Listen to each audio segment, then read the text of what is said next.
Agriculture income और उसकी income tax return बहुत इंपॉर्टेंट है फाइल करना। वैसे तो आप सभी को यही पता है कि हमारी जो एग्रीकल्चर इनकम है वो एग्जाम्प्ट होती है, यही पता है ना। बट गवर्नमेंट ने इसे इनडायरेक्टली क्या कर रखा है, टैक्सेबल, ठीक है। और कैसे इस पे टैक्सेशन एप्लीकेबल होता है और फिर कैसे इसे आईटीआर में दिखाना होता है, क्योंकि अलग से आईटीआर के अंदर ना कभी भी आपको एग्रीकल्चर इनकम शो करने की कोई ऑप्शन नहीं दिखेगी। सैलरी का है, house property, capital gain, VDA है, अदर सोर्सेज है, पर कहीं भी आपको एग्रीकल्चर इनकम का कोई शेड्यूल आईटीआर में दिखाई नहीं देगा।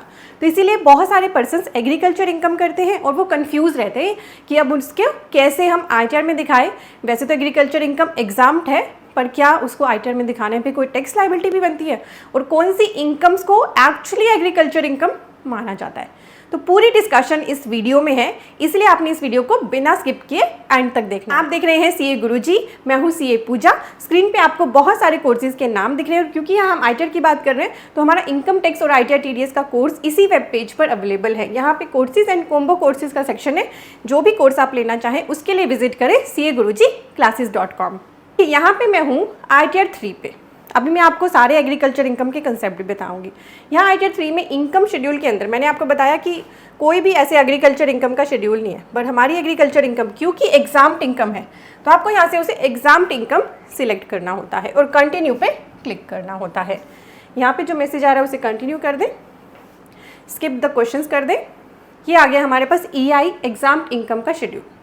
अब आप कहेंगे मैम आपने आईटीआर 3 फॉर्म क्यों ओपन कर रखा है। देखिए इसमें ना एग्रीकल्चर इनकम का, अब एग्जाम्प्ट इनकम के अंदर एक हमें ऑप्शन दिख रहा है एग्रीकल्चर इनकम। हम इसमें ऐड डिटेल पे क्लिक करेंगे। अभी मैं आपको बताऊंगी इसे भरना कैसे, क्योंकि जब तक आप कंसेप्ट नहीं समझेंगे तो ये फिल करना भी नहीं आएगा आपको।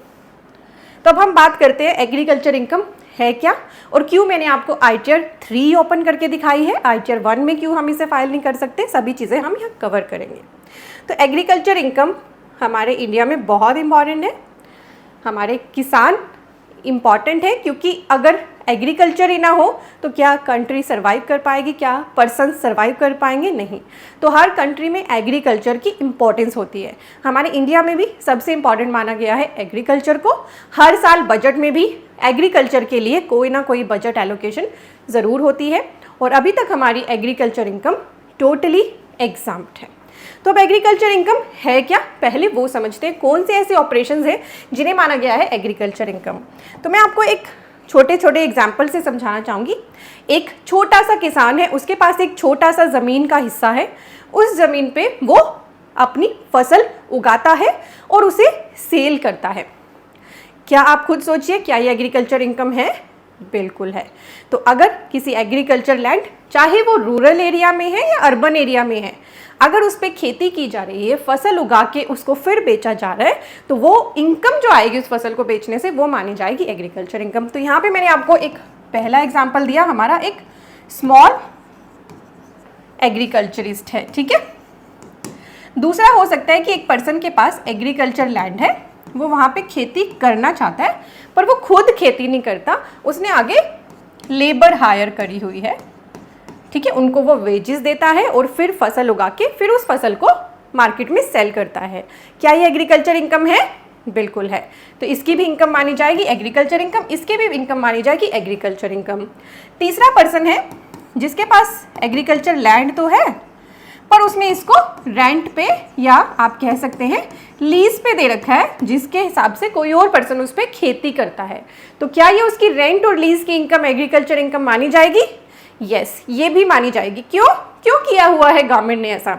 अब अगर गवर्नमेंट इस इनकम को एग्जाम्प्ट ना करे, मतलब एग्रीकल्चर इनकम ना ट्रीट करे, तो ये पर्सन जिसके पास ये लैंड है वो कहेगा मुझे क्या ज़रूरत है इस पर खेती कराने की, मैं इसे बड़े बड़े बिजनेसमैन्स को दे देता हूँ, वो यहाँ पे अपना कोई भी काम या बिजनेस ओपन कर लेंगे, ठीक है, बिल्ड करके या कुछ भी वट कोई अपना काम कर लेंगे।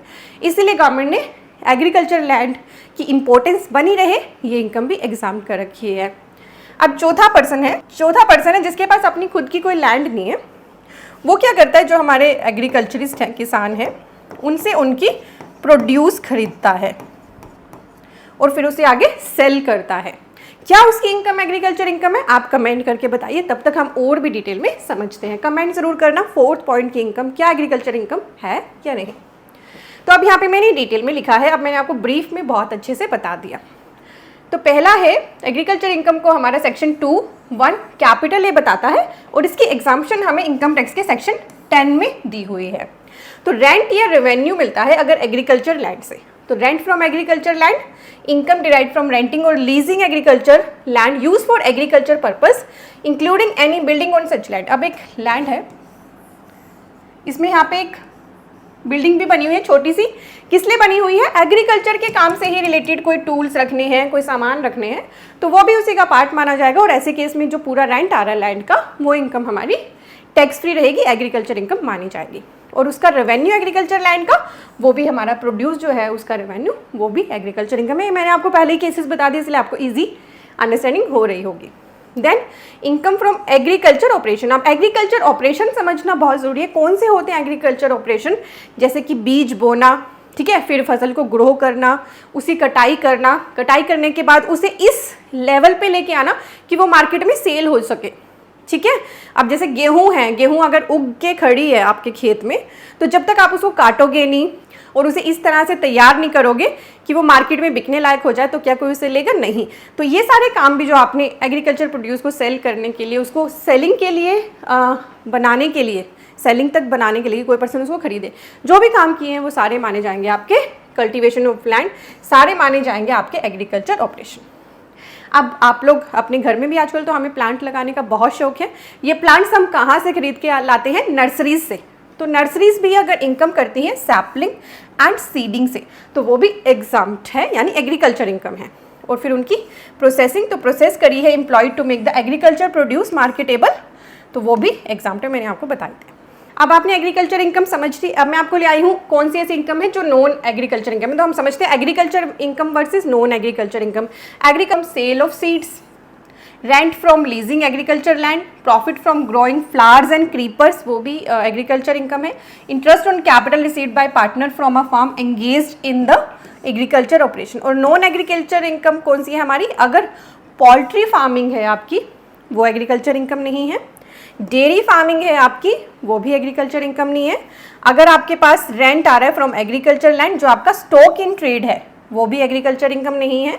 या income from bee keeping and selling honey, वो भी एग्रीकल्चर इनकम नहीं है। देन अब आपने टाटा टी का नाम तो सुना ही होगा। टाटा टी आपको चाय की पत्ती सेल करती है और वो कहते हैं कि हमारे टी के खुद के बहुत बड़े बड़े बागान हैं, ठीक है। तो इस तरह के केसेस में गवर्नमेंट ने कुछ पार्शियल इनकम का पार्ट हमें बताया कि वो एग्रीकल्चर इनकम हो सकता है। वो कौन से है? टी के केस में 40% of income is considered as business income and 60% is agriculture income.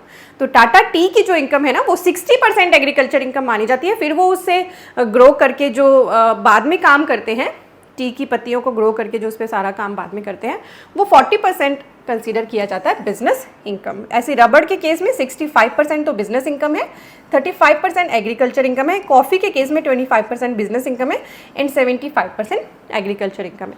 और मैंने आपको बता दिया, चाहे आपका एग्रीकल्चर लैंड अर्बन है या रूरल है, पर अगर आप उस पर एग्रीकल्चर ही करते हो तो फिर आपकी वो इनकम एग्रीकल्चर इनकम एग्जाम्प्ट मानी जाती है। नाउ अब मैं आपको ITR पे लेके आती हूँ। अभी मैं इसकी टैक्सेबिलिटी बताऊंगी। अब मैंने आपके सामने ITR 3 ओपन करी थी, तो हमारे पास मेजरली एग्रीकल्चर इनकम शो कर सकेंगे हम ITR 1, 2, 3, 4 सभी में। पर ITR 1 एंड 4 इन दोनों में आप अप टू सिर्फ 5000 तक की ही एग्रीकल्चर इनकम शो कर सकते हो, ठीक है। तो ये तो बिल्कुल नॉमिनल सी इनकम है कि आपके बस जस्ट एक नॉमिनल से पैसे आ रहे हैं। तो एग्रीकल्चर इनकम के केस में तो ये तो रिलीवेंट नहीं रही आपके लिए, ठीक है। ये दोनों ITR आपके लिए रिलीवेंट ही नहीं रहेंगी। इसलिए अब पिक्चर में आती हैं दो ITR, ITR 2 एंड ITR 3। तो अगर आपकी एग्रीकल्चर इनकम ही है सिर्फ, तो आप ITR 2 सिलेक्ट कर सकते हैं। और एग्रीकल्चर इनकम के साथ और बिजनेस वगैरह की भी इनकम है, तो आप ITR 3 सिलेक्ट कर सकते हैं। दोनों में ही आपको अभी जो मैं दिखाऊंगी एग्जाम्प्ट इनकम का शेड्यूल, वही आपको सिलेक्ट करना है। तो इनमें फिर आप 5000 से ज़्यादा की भी इनकम, एग्रीकल्चर इनकम जो है आपकी, वो दिखा सकते हो दोनों ही ITRs के अंदर। क्लियर हो गया आपको? इसीलिए हमने ITR 2 या 3 सिलेक्ट करनी है एग्रीकल्चर इनकम को शो करने के लिए। अब बात करते हैं एग्रीकल्चर इनकम की टैक्सेबिलिटी की। तो एग्रीकल्चर इनकम की टैक्सेबिलिटी बनती है, जी हाँ, इसे इनडायरेक्टली टैक्स किया जाता है। कैसे किया जाता है?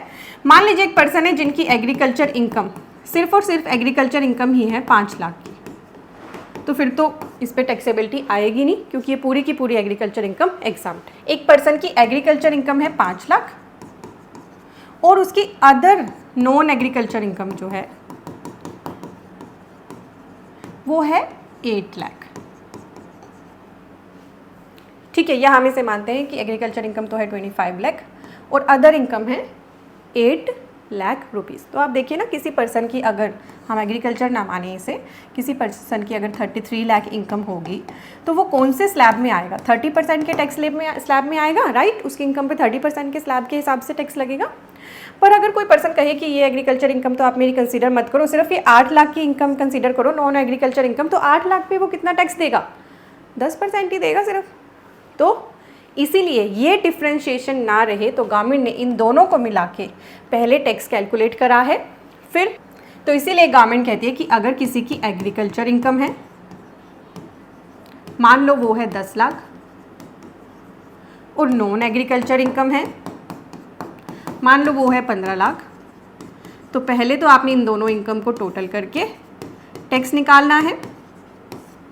फिर आपने एग्रीकल्चर इनकम में एग्जाम्पशन लिमिट को ऐड करके, जो हमारी है 2.5 लाख, फिर टैक्स निकालना है, और जो डिफरेंस है वो आपकी टैक्सेबिलिटी आएगी। तो यहाँ पे मैंने लिखा भी है compute total income including agriculture income. तो आपने अदर देन एग्रीकल्चर इनकम और एग्रीकल्चर इनकम दोनों को इंक्लूड करके टैक्स निकालना है। फिर एग्रीकल्चर इनकम में बेसिक एग्जाम्पशन लिमिट को ऐड करके टैक्स निकालना है, और जो डिफरेंस आएगा वो आपकी होगी टैक्स लाइबिलिटी। ठीक है, चलिए अब हम इसे ITR में समझते हैं कैसे दिखाना। तो ITR में देखिए, एग्रीकल्चर इनकम के लिए आपसे क्या क्या पूछा गया है? ग्रोस एग्रीकल्चर रिसीट्स, आपकी जो ग्रोस एग्रीकल्चर इनकम है बिना किसी खर्चे को माइनस किए, वो आपके यहाँ पे दिखाने हैं। फिर आपके जो एक्सपेंडिचर्स हुए हैं इस एग्रीकल्चर इनकम के लिए, वो एक्सपेंडिचर भी आप यहाँ पे क्लेम कर सकते हो। देन अनएब्जॉर्ब्ड, अगर कोई एग्रीकल्चर लॉस था आपका पिछले 8 सालों का, उसका भी बेनिफिट आप यहाँ पे ले सकते हो। फिर निकल आएगी आपकी agriculture income related to this rule, then आपकी net agriculture income of the year. तो हम यहाँ पे एक बार एग्रीकल्चर इनकम डाल के देखते हैं। हाँ, मैं ग्रोस रिसीट्स में ऐड कर लेती हूँ 12 लाख। ठीक है, मैं इसके एक्सपेंडिचर्स ऐड कर देती हूँ 3,50,000 के। ये ज़ीरो है, तो देखिए यहाँ मेरी एग्रीकल्चर इनकम आ गई 8,50,000 रुपीज़। अब हम नीचे आते हैं। देखिए, अगर आपकी एग्रीकल्चर इनकम 5 लाख से ज़्यादा होती है तो आपको एक और डिटेल नीचे यहाँ पे ऐड करनी होती है। यहाँ पे लिखा भी है in case agriculture income from the year exceed 5 lakh, तो आपको ये डिटेल्स भी ऐड करनी है। क्या क्या? लोकेशन ऑफ एग्रीकल्चर लैंड, जो आपका एग्रीकल्चर लैंड है जिसकी आप इनकम यहाँ दिखा रहे हो, एक है या एक से ज़्यादा, जितने भी हैं सारे ऐड कर सकते हो, उनकी डिटेल आपको डालनी है। सेपरेटली ऐड करें हर एग्रीकल्चर लैंड के लिए। Name of the district, pin code, measurement भी डालनी है एग्रीकल्चर लैंड की। कैसे डालनी है? एकर्स में, यहाँ लिखा हुआ है। ठीक है, whether the agriculture land is owned, क्या आपकी खुद की है? खुद की है तो ओन्ड पे क्लिक करें, लीज पे ली हुई है तो यहाँ क्लिक करें। क्या आपकी एग्रीकल्चर लैंड इरीगेटेड या रेन फेड है तो इरीगेटेड पे क्लिक करें, नहीं तो रेन फेड पे क्लिक करें। ठीक है, तो ऐसे आपको ये लैंड की भी अपनी डिटेल एंटर करनी है। अगर आपकी एग्रीकल्चर इनकम 5 लाख से ज़्यादा, 5 लाख से कम है तो फिर ये डिटेल डालने की ज़रूरत नहीं है, तो बस अपनी ये डिटेल आप एंटर कर लेना। तो इस तरह से आपको अपनी एग्रीकल्चर इनकम को इनकम टैक्स रिटर्न में शो करना है, और इनकम टैक्स रिटर्न में ऑटोमेटिक कैलकुलेशन होती है आपके टैक्स की। ठीक है, आपको मैं एक एग्जांपल से समझा देती हूँ। जैसे मैंने अभी ये एग्जांपल लिया था, इस केस में मैंने एग्रीकल्चर इनकम बोली कि मेरी है 3,50,000। तो पहले मुझे इस 3,50,000 में 2,50,000 की एग्जाम्पशन लिमिट ऐड करनी है। अगर मैं ओल्ड रिजीम ले रही हूँ तो 2,50,000, न्यू रिजीम लूँगी तो 3 लाख। तो ये इनकम बन जाएगी मेरी कितनी? 6 लाख रुपीज़। तो पहले 6 लाख पे मुझे टैक्स लाइबिलिटी निकालनी है। ठीक है, देन मेरी नॉन एग्रीकल्चर इनकम मैंने मानी थी 8 लाख। इस 8 लाख में एग्रीकल्चर इनकम 3,50,000 ऐड कर देंगे, ये आएगी 11,50,000। इस 11,50,000 पे अब टैक्स लाइबिलिटी निकालनी है। मान लो एक जर्नल मैं सिनेरियो में बता रही हूँ आपको, यहाँ पे आई 6,000 और इस केस में मेरी आई टैक्स लाइबिलिटी 23,000। तो मुझसे गवर्नमेंट टैक्स कितना लेगी, यहाँ पे 17,000 रुपीज़। तो इस तरह से एक हाइपोथेटिकल एग्जांपल लिया है मैंने, आपको एग्जैक्टली कैलकुलेशन करनी होगी। इस तरह से आपकी एग्रीकल्चर इनकम कैलकुलेट होगी, उसकी ऊपर टैक्सेबिलिटी इनडायरेक्टली कर दी जाएगी। तो ऑटोमेटिक ही इनकम टैक्स रिटर्न में कैलकुलेशन होती है, आपको खुद करने की जरूरत नहीं होती, पर हाँ आपको पता होना जरूरी है, क्योंकि सडनली ऐसे टैक्स लगेगा तो आपको लगेगा कि ये टैक्स बना कैसे, मेरी तो एग्रीकल्चर इनकम एग्जाम्प्ट है। तो इस तरह से आपकी नॉन एग्रीकल्चर इनकम होने पर इनडायरेक्टली आपकी एग्रीकल्चर इनकम भी टैक्सेबल हो जाती है। तो ये वीडियो उनके लिए है जो एग्रीकल्चर इनकम करते हैं। ये जो आपको मैंने आर्टिकल दिखाया एग्रीकल्चर इनकम से रिलेटेड, इसका भी लिंक डिस्क्रिप्शन में मैंने दे दिया है, आप इसे आराम से पढ़िए, आपकी और भी ज़्यादा अंडरस्टैंडिंग बढ़ जाएगी। ऐसी ही इंपॉर्टेंट वीडियो सीए गुरुजी चैनल पे लगातार आनी है, इसीलिए इस वीडियो के नीचे देखिए एक टैब है सब्सक्राइब का, उस पर क्लिक कर लें, ये आपके लिए बिल्कुल फ्री है। ये CAGurujiClasses.com पे, यहाँ पे हमारे कोर्सेज के लिए जाइए, कोर्सेज सेक्शन में यहाँ आपको कोर्स दिख रहे हैं, trademark registration, income tax ITR and TDS, GST course, automation of balance sheet, TDS and TCS का course, accounting with Tally Prime, company registration, and then आपको लगेगा कि कुछ कोर्सेज के नाम यहाँ रिपीट हो रहे हैं। एक्चुअली जो थंबनेल येलो कलर में है वो लिमिटेड वैलिडिटी के कोर्सेज हैं, और जो ब्लैक कलर के ये थंबनेल है ये लाइफ टाइम वैलिडिटी के कोर्सेज हैं। कोर्सेज में कोई डिफरेंस नहीं है, सिर्फ वैलिडिटी में डिफरेंस है। जिस भी कोर्स में आप इंटरेस्टेड हैं उस पर क्लिक करें, जैसे आपको ये कोर्स बाय करना है। यहाँ आने के बाद सबसे पहला काम करें कि यहाँ पे अबाउट द कोर्स दिया है, शो मोर करें और इस कोर्स के बारे में आराम से पढ़ 10-15 मिनट आराम से यहाँ स्पेंड करें, और जब आपको लगे कि ये कोर्स आपकी नीड को सेटिस्फाई कर रहा है तो बस ऐड टू कार्ट कर दें। ऐड टू कार्ट करते ही आपसे कुछ बेसिक इन्फो आपकी पूछी जाएंगी और आपका यहीं से यूज़र नेम एंड पासवर्ड भी क्रिएट हो जाएगा, जिसके बाद आप यहाँ पे लॉगिन करके ही कोर्स को देख पाएंगे। तो बहुत ही ईजी है हमारे कोर्सेज में इनरोल करना, और यहाँ पे कॉम्बो कोर्सेज का भी सेक्शन है। तो अगर आपको लगे कि मुझे तो GST भी सीखना है, इनकम टैक्स भी सीखना है, ITR भी सीखना है, तो आपके लिए हमारे कॉम्बो कोर्सेज अवेलेबल है। तो CAGurujiClasses.com पे आए और हमारे कोर्सेज का बेनिफिट लें। किसी भी तरह की क्वेरी के लिए कॉन्टैक्ट का टैब है, आप टीम के साथ कॉन्टैक्ट कर सकते हैं। Thank you so much for watching.